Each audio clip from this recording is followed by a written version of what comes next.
아들 못 낳으면 집에서 쫓겨나던 시절 밥상에서 찬밥 신세는 물론이고 평생을 죄인처럼 고개 숙이고 살아야만 했던 우리 어머니들의 피눈물 나는 이야기를 기억하십니까?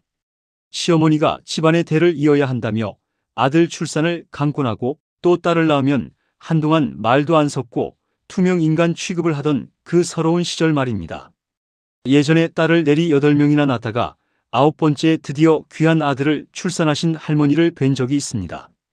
아들을 낳자마자 온 동네에 잔치가 열렸고 평소에는 얼굴 한번 비치지 않던 집안 어르신들이 앞다투어 비싼 축하 선물을 보냈다고 합니다. 그 할머니는 8명의 딸을 낳는 동안 매번 죗값을 치르는 사람처럼 숨죽여 울어야만 했습니다. 배를 골아가며 입덧을 견디고 뼈가 으스러지는 고통 속에서 생명을 탄생시켰건만 돌아오는 것은 아들이 아니라는 싸늘한 시선과 냉대뿐이었습니다. 이것은 비단 한 가정만의 이야기가 아닙니다. 불과 몇십 년 전만 해도 이 땅의 수많은 어머니들이 겪어야 했던 참담하고도 뼈아픈 과거, 남아선호 사상의 단면을 너무나도 잘 보여주는 생생한 사례입니다. 그 시절에는 오로지 집안의 대를 잇기 위해 여아보다 남아를 절대적으로 선호했습니다. 농경사회의 특성상 힘쓰는 노동력이 필요하기도 했지만 무엇보다 유교적인 전통 아래서 제사를 모실 사람이 반드시 필요하다는 굳건한 믿음 때문이었습니다. 아들이 없으면 문중 어른들은 제사 지낼 사람이 끊겼다며 땅을 치고 한탄했고 딸만 있는 집안의 가장은 어디 가서 고개도 제대로 들지 못했습니다. 칠거지약이라는 낡은 굴레 속에서 아들을 낳지 못하는 것은 여자의 가장 큰 흠결로 여겨졌습니다. 우리 할머니와 어머니들은 그토록 힘들게 임신과 출산의 과정을 겪고도 그저 딸을 낳았다는 이유 하나만으로 시집, 식구들의 눈치를 보며 한동안 대역 죄인처럼 숨죽여 지내야만 했습니다. 심지어 아들을 낳기 위해 용하다는 무당을 찾아가 굿을 하거나 온갖 민간요법에 의존하며 속을 까맣게 태우기도 했습니다. 태어난 딸들의 이름조차 아들을 바라는 마음을 담아 후남이 말숙이처럼 지어지던 참으로 기막힌 시대였습니다. 하지만 여러분, 세상이 참으로 무섭게 변했습니다. 그토록 견고하고 영원할 것만 같았던 뿌리 깊은 남아선호 사상이 이제는 역사의 뒤안길로 빠르게 퇴조하고 있습니다. 오히려 요즘은 아들보다 딸을 낳으려는 젊은 부부들이 폭발적으로 늘어나고 있습니다. 길거리를 지나다 보면 딸바보라는 말이 자연스럽게 들려오고 젊은 아빠들이 딸의 손을 잡고 세상을 다 가진 듯 환하게 웃는 모습을 쉽게 볼 수 있습니다. 과거에는 상상조차 할 수 없었던 일들이 현실이 된 것입니다. 굳이 집안의 대를 잇고 싶다면 이제 자녀는 아빠의 성이 아닌 엄마의 성을 따를 수도 있는 시대가 되었습니다. 법과 제도가 바뀌었고 사람들의 인식도 그에 발맞춰 크게 변화했습니다. 이제는 아들이 가업을 잇는다는 공식도 산산조각이 났습니다. 딸이 가게나 사업을 훌륭하게 이어가는 집안이 셀 수 없이 많습니다. 동네의 작은 식당부터 수십 년 된 노포, 그리고 번듯한 중소기업에 이르기까지 딸들이 부모님의 평생 땀방울이 서린 가업을 물려받아 오히려 더 크게 번창시키는 사례를 우리는 뉴스를 통해 또 주변을 통해 흔하게 접하고 있습니다. 심지어 이름만 대면 알만한 국내 일부 대기업들조차 아들보다 경영 능력이 뛰어나고 탁월한 리더십을 가진 딸을 과감하게 그룹의 후계자로 선택하고 있습니다. 성별이 능력을 가늠하는 잣대가 되던 시대는 이미 완전히 끝났습니다. 제사 문화도 마찬가지입니다. 요즘은 명절이나 기일에 제사를 지내는 가정 자체가 눈에 띄게 줄어들고 있지만 여전히 전통을 중시하여 제사를 지내는 집안이라도 굳이 아들이나 장손만을 고집하지 않습니다. 딸이 제사를 주관하고 사위와 손녀들이 함께 모여 조상을 기리는 풍경이 더 이상 낯설지 않습니다. 가족 간의 합의와 사랑만 있다면 그 어떤 형태든 무엇이든 가능한 시대가 열린 것입니다. 아들과 딸을 구분지어 차별하고 편을 가르는 것은 이제 정말 무의미한 시대가 되었습니다. 이제 남아선호 사상이란 말에는 캐캐묵은 옛날 책에서나 날 법한 오래된 곰팡이 냄새가 물씬 풍깁니다. 이러한 시대적 변화는 비단 자녀의 성별 선호도에만 머물지 않습니다. 자녀 양육은 무조건 엄마의 몫이라는 낡은 인식도 우리 사회에서 크게 낮아지고 있습니다. 한국보건사회연구원의 최근 조사와 보고서를 보면 이러한 변화가 얼마나 뚜렷하게 나타나고 있는지 단번에 알 수 있습니다. 불과 얼마 전 실시된 조사에서 엄마가 자녀를 집에서 돌봐야 한다는 의견에 반대한다는 응답이 34.12%를 기록하며 동의한다는 응답인 33.83%를 역사상 처음으로 앞질렀습니다. 이는 전국 7,300여 가구를 대상으로 실시한 대규모 조사 결과입니다. 이 설문조사가 처음 시작된 지 무려 18년 만에 처음으로 자녀 양육은 오롯이 엄마만의 책임이라는 낡은 인식이 꺾인 것입니다. 시간을 거슬러 올라가 2007년의 상황을 살펴보면 무려 64.7%의 사람들이 자녀는 마땅히 엄마가 집에서 돌봐야 한다고 답했습니다. 18년이라는 시간 동안 64.7%였던 동의 비율이 33.83%로 반토막이 난 반면 반대한다는 의견은 17.7%에서 34.12%로 약 2배나 껑충 뛰었습니다. 세상이 뒤집힐 만큼 엄청난 인식의 대전환이 일어난 것입니다. 이러한 긍정적인 변화는 맞벌이가 너무나도 당연해진 사회적 추세에 따라 육아라는 무거운 짐을 오직 가정과 여성에게만 전가해서는 안 된다는 인식이 널리 퍼진 덕분입니다. 여성의 사회 진출이 활발해지면서 기혼 여성의 고용률은 2007년 49.1%에서 2025년 67.3%로 껑충 뛰었습니다. 특히 18세 미만의 어린 자녀를 둔 여성의 고용률도 64.3%에 달하며 역대 최고치를 기록하고 있습니다. 이제 과거 엄마 혼자 짊어져야 했던 육아의 몫을 아빠는 물론이고 기업과 지방자치단체, 나아가 국가가 다 함께 분담하고 책임져야 한다는 강력한 과제를 우리 사회에 던져주고 있는 것입니다. 그래야만 현재 대한민국의 가장 뼈아픈 문제인 저출산 문제도 비로소 해결의 실마리를 찾을 수 있을 것입니다. 더욱 놀라운 사실은 한국인의 남아선호 현상이 통계적으로도 완전히 무너졌다는 점입니다.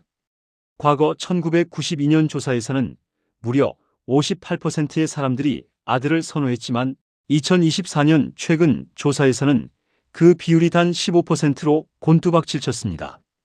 특히 사회의 중추를 담당하는 50대 이하 세대에서는 아들보다는 딸을 더 선호하는 현상이 압도적으로 뚜렷하게 나타났습니다. 30대와 40대 여성들 사이에서는 딸을 원한다는 응답이 40%대에 육박하며 두드러졌고 과거 남아선호 사상의 중심에 있었던 60대 이상 연령층에서도 아들 선호와 딸 선호가 각각 23%와 20%로 엇비슷하게 나타나는 충격적인 결과가 나왔습니다. 이러한 놀라운 수치는 갤럽 인터내셔널이 전국 19세 이상 성인 남녀를 대상으로 정밀하게 조사한 결과입니다. 1992년 조사 당시 한국인의 58%가 아들을 원했고 단 10%만이 딸을 원했던 것과 비교하면 그야말로 천지개벽 수준의 변화입니다. 당시 40대의 65%, 50대 이상의 무려 79%가 무조건 아들이 있어야 한다고 답했던 과거를 떠올려보면 불과 한 세대 만에 우리 사회의 가치관이 얼마나 빠르게 그리고 완전히 뒤바뀌었는지 체감하실 수 있을 것입니다. 이것은 국가 데이터처, 즉 옛 통계청의 출생성비 자료에서도 더욱 명확하게 증명됩니다. 출생성비란 여아 100명이 태어날 때 남아 몇 명이 태어나는지를 보여주는 지표입니다. 1990년에는 이 출생성비가 무려 116.5명에 달했습니다. 아들 선호가 극에 달해 자연적인 성비를 심각하게 인위적으로 무너뜨렸던 비극적인 시절이었습니다. 하지만 2023년 통계에서는 이 수치가 105.1명으로 뚝 떨어졌습니다. 2008년 이후부터는 줄곧 103명에서 107명 사이의 정상적인 자연 성비 범위를 안정적으로 유지하고 있습니다.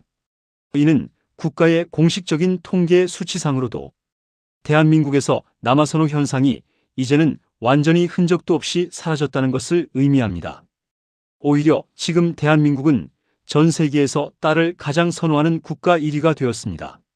세계 44개국을 대상으로 한 글로벌 여론조사에서 딸 선호 상위 5개국 중 한국이 28%로 당당히 1위를 차지했습니다. 그 뒤를 이어 일본, 스페인, 필리핀이 26%를, 방글라데시가 24%를 기록했습니다. 한때 아들을 못 낳아 눈물 짓던 나라가 이제는 전 세계에서 가장 딸을 원하는 나라로 완전히 탈바꿈한 것입니다. 그렇다면 도대체 왜 이렇게 딸이 좋다고 난리인 걸까요? 한국의 딸 선호 현상은 우리 사회 전반의 구조적, 경제적, 문화적 변화와 아주 깊게 맞물려 있습니다. 과거 일남 팔녀를 낳던 시절 수많은 여성들은 현모양처를 삶의 가장 큰 목표이자 미덕으로 삼으며 결혼과 내조를 최우선 순위에 두고 희생했습니다.